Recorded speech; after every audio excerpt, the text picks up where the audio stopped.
Sarah Lou learned early that 10 minutes could decide who was forgiven and who was blamed. She and her twin sister Mina were born on the same humid afternoon, yet their family retold the delivery like a courtroom myth.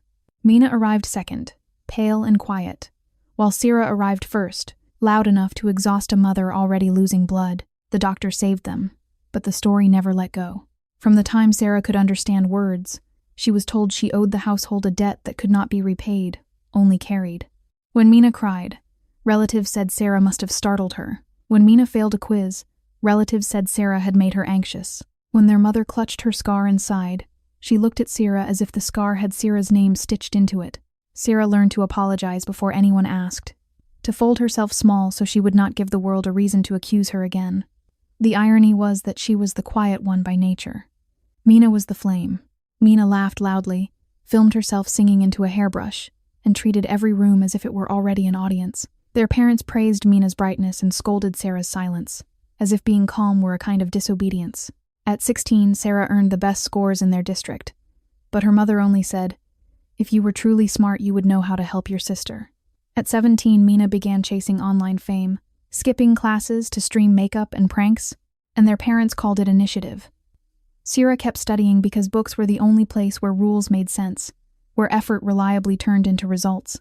She dreamed of law, not because she loved punishment, but because she wanted language that could protect people the way family never protected her. After graduation, she took a job at the provincial credential office, a gray building beside the bus station where the air smelled of paper and cheap coffee. Her desk was the biometric verification station, a place of beeps and green checks, fingerprints, face scans, document numbers, digital signatures, match, match, match. The office ran exams for licenses, scholarships, and civil service posts, and every applicant looked at the scanner like it was a gate to a different life. Sarah liked the clarity of the work. The machine did not care about family myths. It accepted what it could verify and rejected what it could not. Mina drifted through early adulthood as if gravity was optional. She gained followers with glossy videos and a smile that made strangers believe she was their friend. Brands sent coupons, then small payments, then invitations to training centers that promised to turn influencers into entrepreneurs. One center belonged to Dex Qian, a man whose shirts were always too white and whose phone never stopped vibrating. Dex sold ambition the way street vendors sold snacks, fast, sweet, and wrapped in bright packaging. He also sold shortcuts. People whispered that for the right fee his tutors could guarantee exam passes, scholarship interviews, even job placements. Sarah heard those whispers at work and hated the way they sounded like her childhood, like someone deciding who deserved doors to open. One night her mother waited at the kitchen table with Mina, their faces arranged like a staged photo. Her father stood behind them, silent, as if he had rented out his voice. Mina twirled a keychain and smiled thinly. "Sarah, I need to take the legal assistant certification," she said. "The capital firms want it." Sarah blinked. Mina had never lasted 3 days in a study routine. "Then you should register and prepare," Sarah replied, keeping her tone neutral. Her mother's sweetness snapped into sharpness. "Don't play dumb. Mina's file is flagged. She missed the attendance requirements. She needs a clean registration." Sarah felt her throat tighten. "Flagged how?" Dex's name surfaced like oil on water. Mina admitted she had been caught using a leaked question set months earlier. "It was nothing," Mina insisted. "Everyone does it. They punished me to make an example." Her father finally spoke, eyes fixed on the floor. "We heard twins can swap. You work there. You can make the system accept her." Sarah set her chopsticks down carefully. "No. The scanners check fingerprint ridges and face geometry. If I change anything, it's fraud." Her mother leaned forward, voice low with practiced menace. "Fraud is letting your sister rot while you sit on a stable salary. You owe her. You owe me." Sarah's hands trembled, but she forced the words out. "I owe you nothing that requires me to destroy my life." Silence fell, heavy and familiar. Then her mother stood and slapped her across the cheek, the sound loud enough to make Mina's phone pause its autoplay. "If Mina fails, you will be the reason," her mother said. "If you refuse, you are no longer my daughter." Sarah touched her face and tasted metal. She did not cry. She had learned that tears only fed the house. "I will not help you cheat," she said. "If you threaten me again, I will report it." Mina laughed as if Sarah had told a joke. "Report your own family? Who will believe you?" Sarah believed herself, and that was a new kind of strength. The next morning, the director called Sarah into his office. The man's smile was polite in the way smiles become when they sit on top of paperwork. "We received a complaint," he said, sliding a printed email across the desk. It was anonymous but specific, accusing Sarah of pressuring applicants, selling favors, and misusing access. Sarah's chest went cold. She recognized Mina's phrasing in the clumsy insults, and she recognized Dex's hand in the details that only an insider would know. The director sighed. "An audit is mandatory.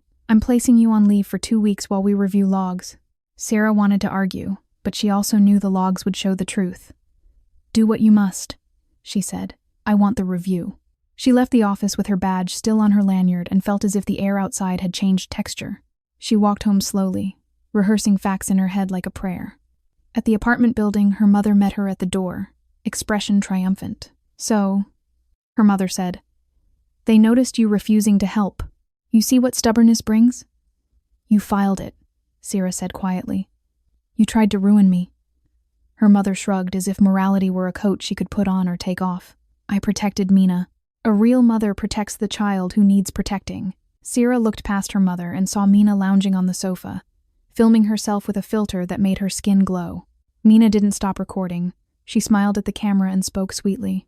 "Some people are jealous of family success," she said, and the words were a blade disguised as lipstick. Sarah walked to her room, packed her documents, her notebooks, and the spare cash she had hidden inside a dictionary. She did not pack her childhood photos. She did not want souvenirs from a place that had never held her gently. Her father watched from the hallway, eyes tired. "Just do what they asked," he murmured, as if obedience were a cure for abuse. "I am doing what is right," Sarah replied. "If you think rightness is optional, that is your choice, not mine." Her mother blocked the doorway. "Leave and don't come back," she hissed. "Try living without us." Sarah nodded once. "I have been living without you for years," she said, and stepped into the stairwell. She spent that first evening on a bench near the river, charging her phone at a public outlet and searching for rooms with the cautious desperation of someone who had never been allowed to be reckless. A listing caught her eye, a small room above a motorbike repair shop in Harbor District. Cheap rent, flexible terms. She messaged and received a one-word reply, "Come." Harbor District smelled of salt, diesel, and fried dough. The shop's shutter was half open, revealing bright light and the shine of tools. A young man in grease-stained gloves looked up from an engine as Sarah approached. His hair had once been dyed gold, judging by the pale ends. But now it was dark again, clipped neat, as if he had decided to stop being loud with his appearance. His eyes were sharp, the kind that measured risk without panicking. "You're here for the room," he said. "Yes," Sarah answered. "My name is Sarah." "Qian Hart," he said, wiping his hands on a rag. "Rules. Pay on time. Don't bring trouble. Don't touch my tools. Also, if you're allergic to noise, wrong place." Sarah looked around, hearing laughter from the back and the clink of metal. "Noise I can handle," she said. "Dishonesty is harder." Qian studied her, then nodded toward the stairs. Up, small, but dry. The room was narrow, with a window that faced rooftops and the distant line of the sea. A single bulb hung from the ceiling like a tired moon. Sarah could have cried from relief, but she only breathed and said, "I'll take it." Downstairs she met the rest of the shop's orbit. Bram, broad-shouldered and quick with jokes, offered her a cup of tea that tasted mostly of sugar. Wenda, a girl with lipstick so red it looked like courage, pointed at Sarah's notebook and asked, "You study that much on purpose?" "I'm trying to become a legal officer," Sarah said. Wenda whistled. "So you're the kind of person who knows what to do when life punches you." "I'm the kind of person who reads what to do," Sarah corrected, and earned a grin that felt like welcome. Nights became routine. Sarah turned a corner of the back office into a study space, taping schedules to the wall and filling pages with code articles.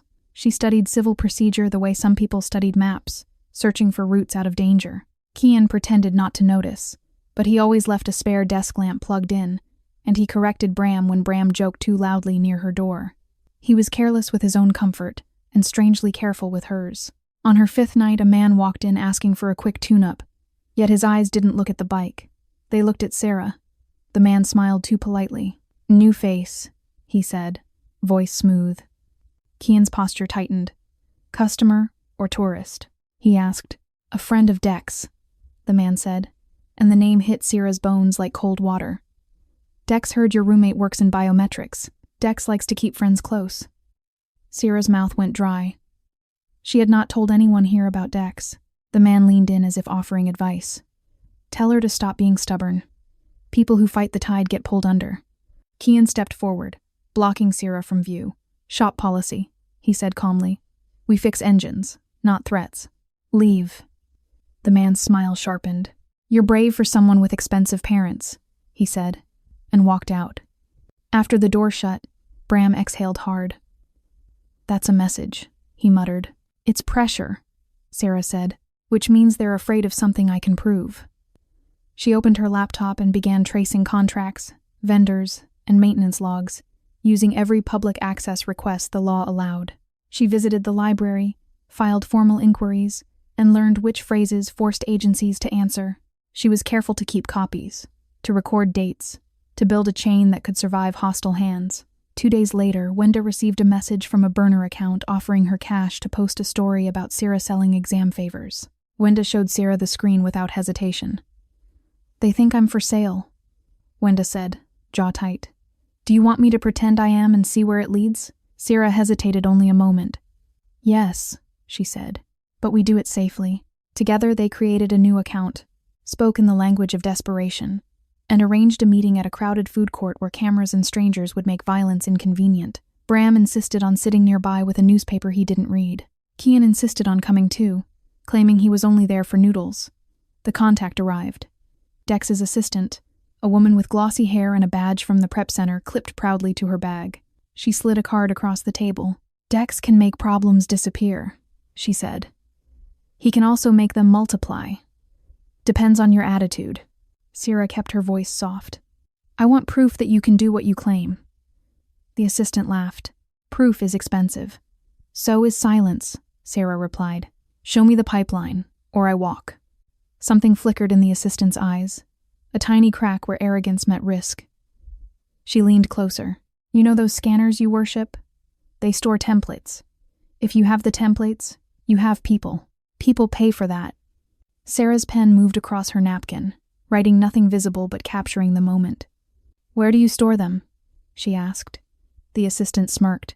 Not here, but Dex has partners. We share the load. She stood, leaving a number.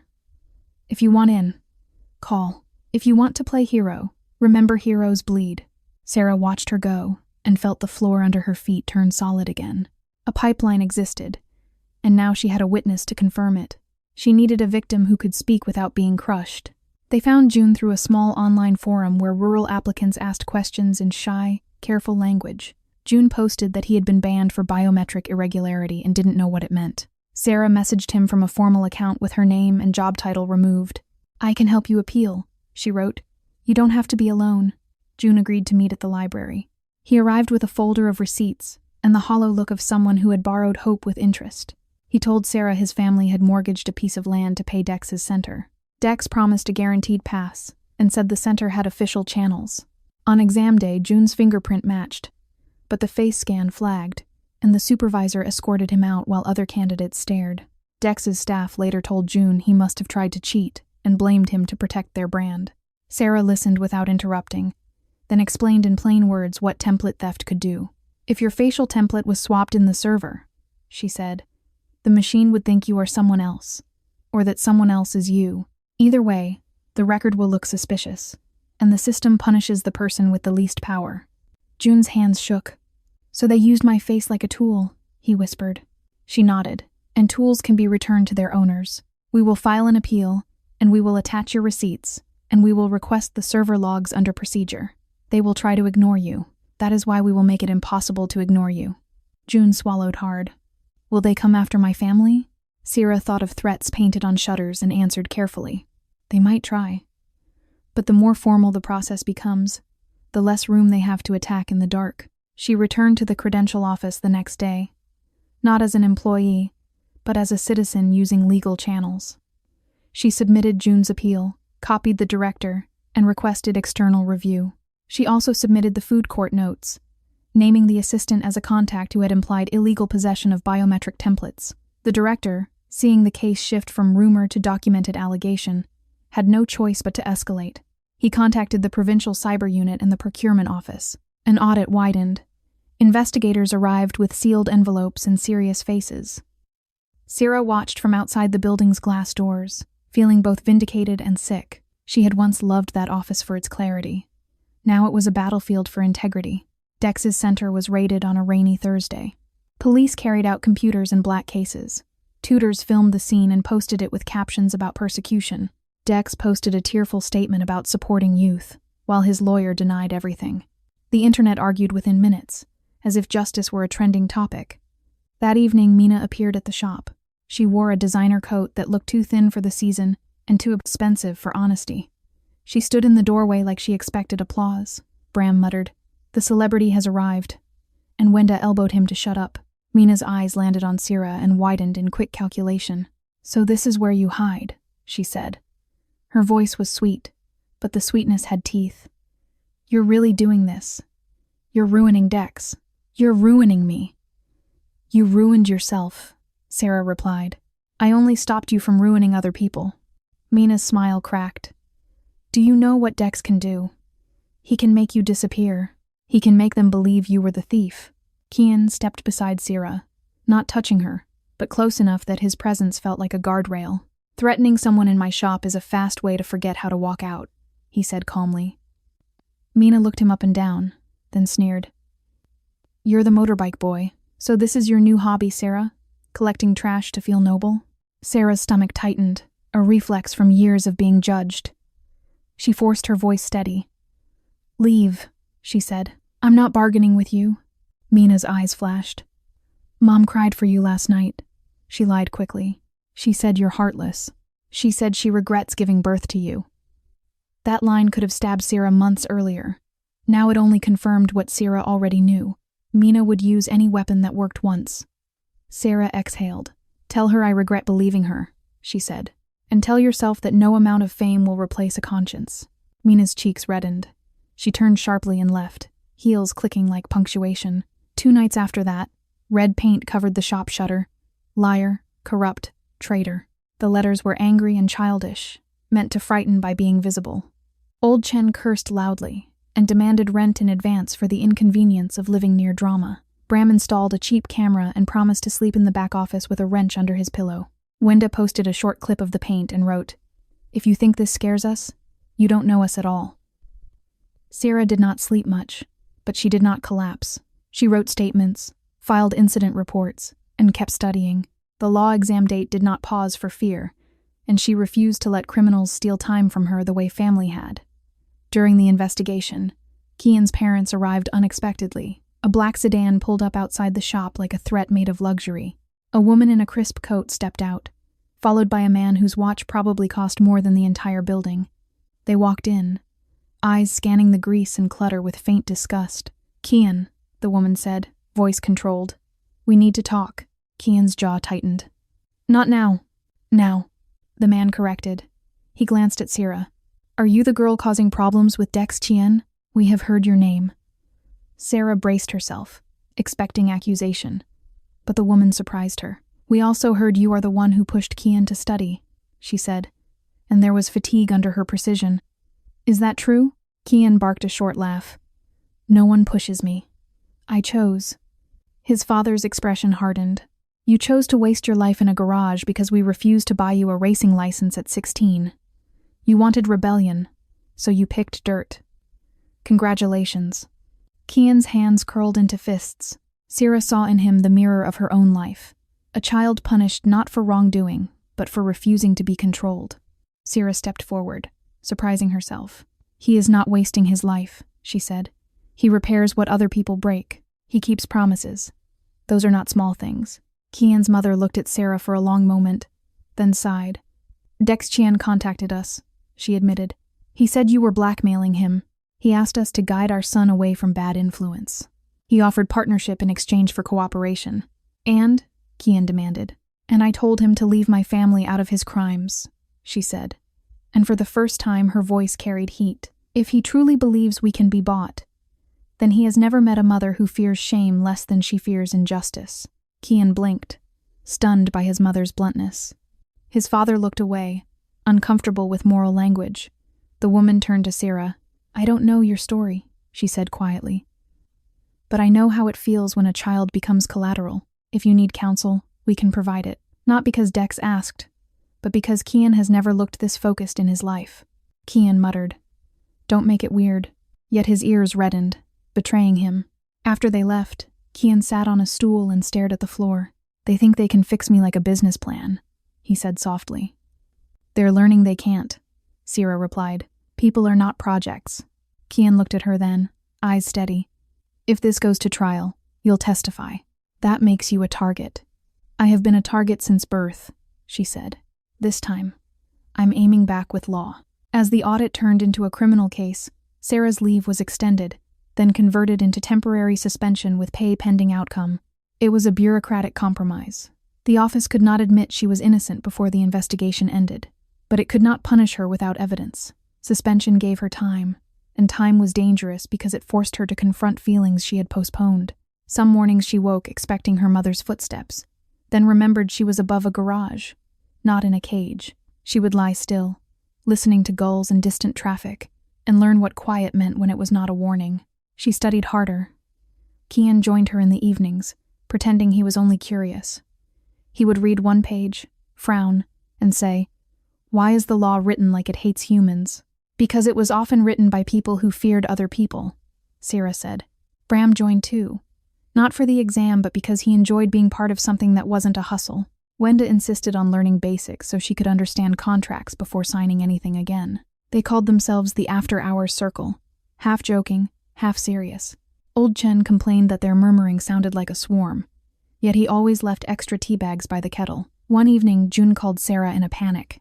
Dex's supporters had found his address and left a dead fish on his doorstep. June's mother wanted him to withdraw the complaint. Sarah listened, anger tightening her throat, then spoke slowly. "Do not withdraw," she said. "We will file a protection request. We will report the intimidation." This is exactly why people like Dex keep winning, because they convince honest people that truth costs too much. We will prove that it costs them more. Sarah drove with Qian to June's building, carrying paperwork and a calm face. She helped June write a statement describing the threat, including time, location, and witnesses. Bram found a neighbor willing to sign as a witness, after Sarah explained perjury penalties in plain language. Wenda filmed the hallway and uploaded the footage to a private cloud. They created layers of documentation like armor. A week later, prosecutors officially listed Sarah as a key witness, not because she was a hero, but because she had a clean chain of contact with the assistant and had documented the confession. Sarah's name became a marker in the case file, and with that marker came attention. Dex's lawyer requested her employment records. Commentators online dug for her photos and found old-school pictures, labeling her plain, bitter, jealous. Sarah read the comments once and closed the app. She had spent too many years letting strangers decide her worth. The preliminary hearing was scheduled for late winter. On the morning of the hearing, Sarah put on the simplest suit she owned and tied her hair back. Wenda adjusted Sarah's collar like a sister who knew how to be gentle without pity. Bram offered a mint with exaggerated solemnity. Qian rode beside Sarah on his motorbike, and for the first time she let herself hold on without feeling guilty for needing support. The city looked sharper from the back of the bike, buildings cutting the air like decisions. Outside the courthouse, reporters hovered. Sarah ignored microphones and walked straight inside. Her hands were cold, but her spine stayed straight. In the hallway, she saw Mina and their parents. Their mother wore a dramatic scarf and a face shaped for tragedy, as if she were attending a funeral rather than the consequence of her own choices. Mina stood near Dex, who looked calmer than he deserved, wearing a tailored coat and the expression of a man accustomed to buying narratives. Mina's eyes locked on Sarah. For a second, something like fear flickered. Not fear of prison, but fear of losing the story where Mina was always the main character. Their mother stepped towards Sarah, voice high enough for cameras. "Sarah," she cried, "come back. Tell them you made it up. Tell them Dex helped our family, and you misunderstood." Sarah didn't stop walking. "I understand very clearly," she replied. "You trained me to understand manipulation. Thank you for the lesson." In the courtroom, the judge reminded everyone that intimidation of witnesses was a separate crime. Dex's lawyer smiled as if he had never heard the word intimidation in his life. When Sarah was called, she swore the oath and took the stand. She described the anonymous complaint, her suspension, the food court meeting, the assistant's statement about templates, and June's case. She spoke with measured clarity, choosing precision over drama. The prosecutor guided her through dates and documents. Sarah answered without anger, as if the truth were a table she had built herself, and now invited everyone to inspect. Dex's lawyer tried to shake her. He asked about her living situation. He asked about the motorbike shop. He suggested she was retaliating because Mina was more popular. Sarah held her gaze steady. "Popularity is not a legal defense," she said. The judge hid a smile behind his hand, and a few people in the gallery coughed to disguise their laughter. Then Dex's lawyer produced a screenshot of Mina's channel, showing Mina crying about being betrayed by her twin. He asked Sarah, "Do you hate your sister?" Sarah paused. She could have denied. She could have lied to seem kinder. Instead, she answered with something more honest. "I hate what she learned to become," she said. "I hate what my parents rewarded in her. I do not hate her existence. I am testifying because victims exist beyond my family, and their lives matter more than my family's pride." The room went still. Even Dex's lawyer seemed briefly uncertain what to do with a statement that refused to play the usual game. After Sarah stepped down, June testified by video link, voice shaky but determined. The assistant testified as part of a deal, revealing that templates were copied during maintenance windows by a subcontractor paid off by Dex. The judge ordered the case to proceed to full trial and denied Dex's request to travel.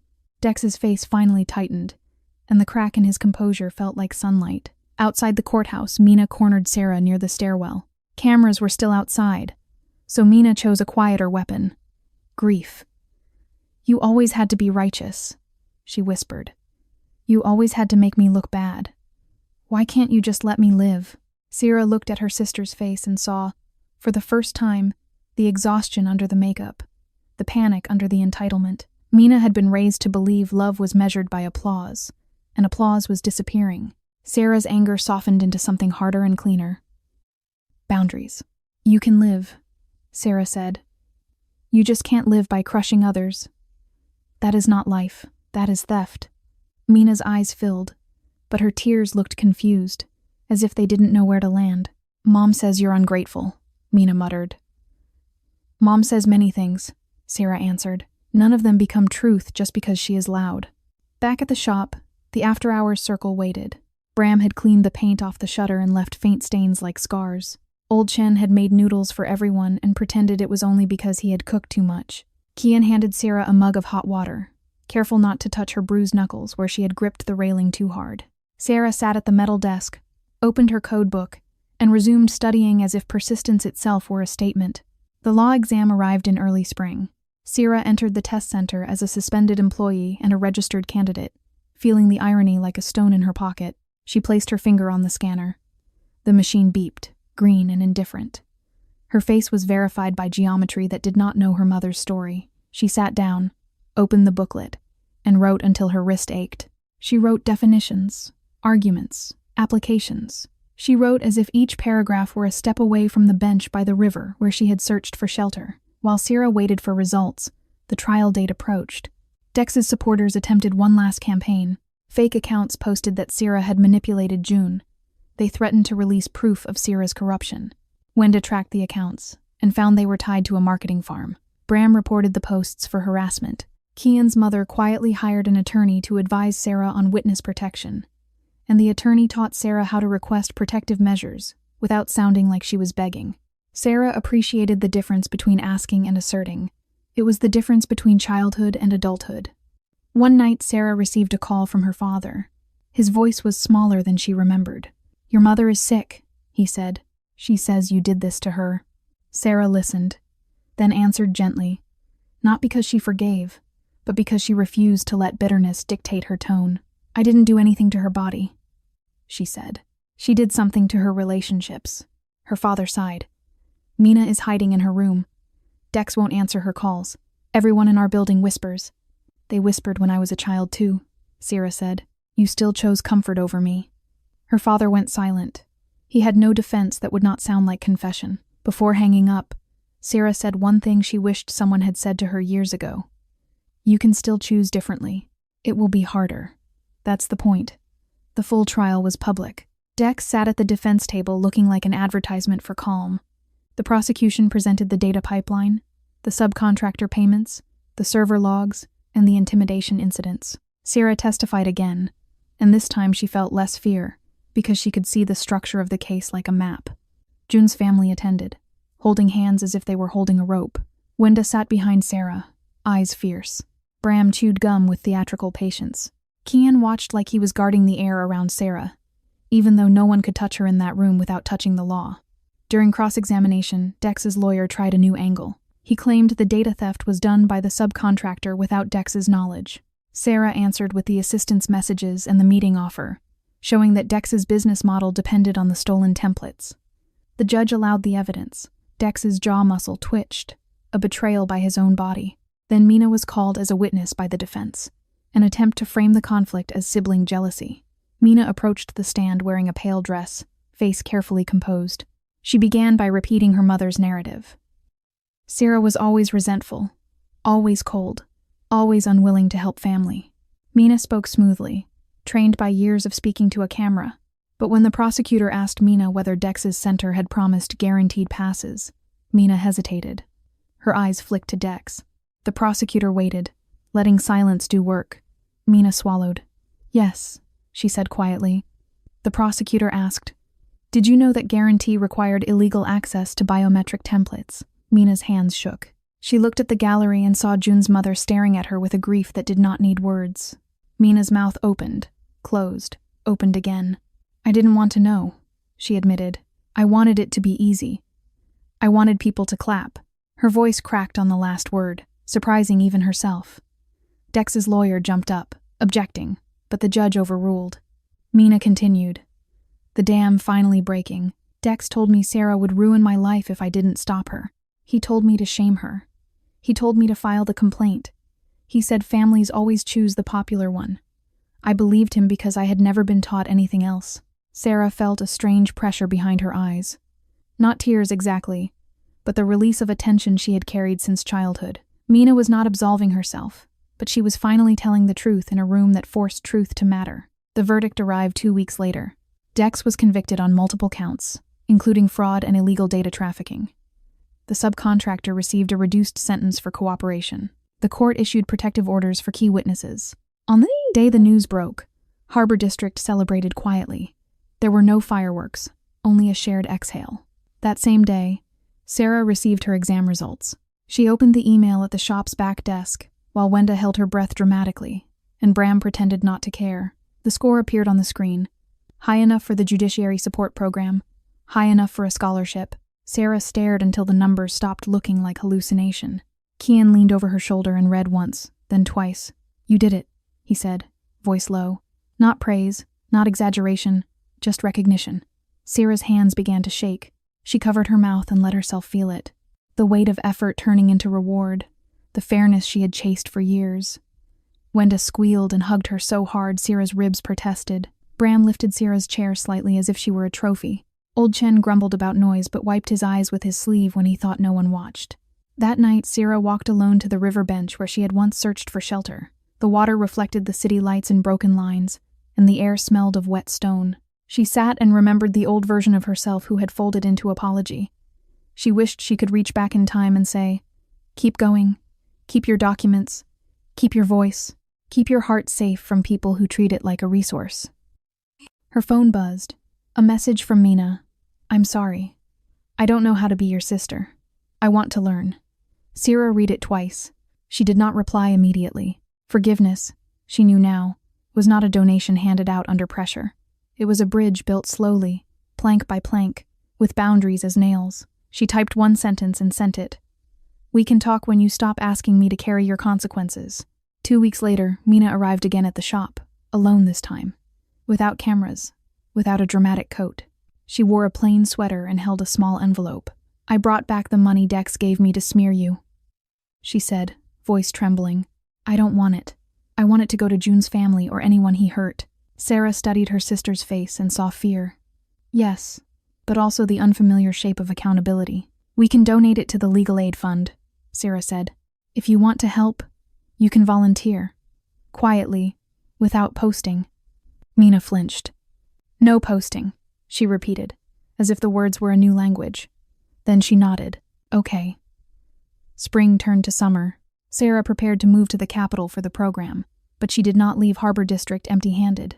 With Qian, Wenda, Bram, and Old Chen, she set up a small community clinic in the shop's back office on weekends, offering help with appeals, contract reviews, and harassment reports. People came hesitant, then grateful. Sarah listened to their stories and felt the law become what she had always wanted. Not a hammer, but a shield. On her last evening before departure, Qian took her to the pier on his motorbike. The sea was calm, and the sky held that soft orange that makes everything look briefly forgiving. Qian leaned on the railing, hands in his pockets. I used to think leaving was the only victory, he said. Now I think staying and building something might be harder, and therefore more real. Sarah nodded. Harder is not always worse, she said. Sometimes harder means you are finally choosing for yourself. Qian glanced at her, eyes honest. When you come back, will you still have a place above my shop? Sarah smiled, feeling the warmth spread through her chest in a way her childhood home had never allowed. If the rent is fair, she teased. I'll charge you in tea and legal advice, he said. Deal, she replied. As the sun dipped, Sarah realized something simple and immense. She was no longer defined by 10 minutes in a delivery room, by a mother's scapegoating, by a sister's hunger for applause, or by a man like Dex selling shortcuts. She was defined by the choices she had made when choosing was difficult. She stood beside the sea, inhaled salt and possibility, and felt the future open not like a miracle, but like a door she had earned the key to. In the capital, the Judiciary Support Program felt like stepping into a library that could move. The buildings were taller, the sidewalks busier, and the faces less interested in judging her, because no one knew the old family myth. Sarah rented a small studio near a subway line and taped her Harbor District schedule above her desk like a talisman. She attended orientation sessions where professors spoke about impartiality, due process, and the quiet violence of bureaucratic neglect. Some classmates came from wealthy families and treated the program like a stepping stone. Others arrived with worn shoes and eyes that looked like they had measured hunger. Sarah found herself drawn to the second group, not out of pity, but out of recognition. During her first internship week, she sat behind a clerk in a busy courtroom and watched a tenant dispute unfold.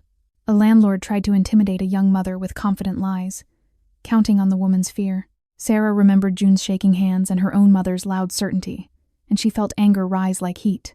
When the judge asked for clarification on a clause, the clerk whispered a question to Sarah. Sarah pointed to a statute and a precedent, her finger steady. The judge ruled in the tenant's favor, ordering repairs and penalties. The young mother left the courtroom clutching her child, eyes wet with relief. Sarah did not feel triumphant. She felt grounded. This was what law could do when it refused to be theater. Qian called on weekends, usually with a practical question disguised as casual conversation. If a customer signs a waiver but the print is tiny, does it still hold? He asked once. Sarah laughed and explained consumer protection rules until Qian pretended to complain that she was making life more complicated for dishonest people. Wenda sent voice notes about the clinic's growing line, always ending with a dramatic, "Come back soon, Judge Liu." Bram sent photos of stray cats now sleeping on clean blankets, captioned, "Legal residents of the shop." Old Chen sent nothing, but, when Sarah visited, he always pressed extra dumplings into her bag. Her parents tried again in midsummer. A letter arrived, handwriting familiar, full of apology that sounded like negotiation. Her mother wrote that she missed Sarah, that Mina was trying to change, that family should reunite for the sake of appearances and peace. Sarah read the letter once, then placed it in a folder labeled evidence. Not because she planned revenge, but because she had learned that documentation was a form of self-respect. She replied with a short note that carried neither rage nor surrender. "I hope you are well. I will not return to a home that requires me to shrink. If you want a relationship, it must be built on accountability and safety." By the time autumn arrived, Sarah could walk through the city without flinching at sudden noises. She could say no without rehearsing for hours. She could accept help without feeling she had failed. On a cool evening, she returned to Harbor District for a weekend clinic and found the shop shutter painted fresh, clean, and bright, with a new sign above the door. "After hours legal help. Walk-in welcome." Wenda had added small stars around the letters, insisting that justice deserved decoration. Sarah stood in the street and felt her throat tighten again. Not from fear this time, but from belonging. She pushed open the door, heard the familiar clink of tools and the familiar laughter, and stepped back into the life she had chosen, ready to keep building it, sentence by sentence, case by case, day by day.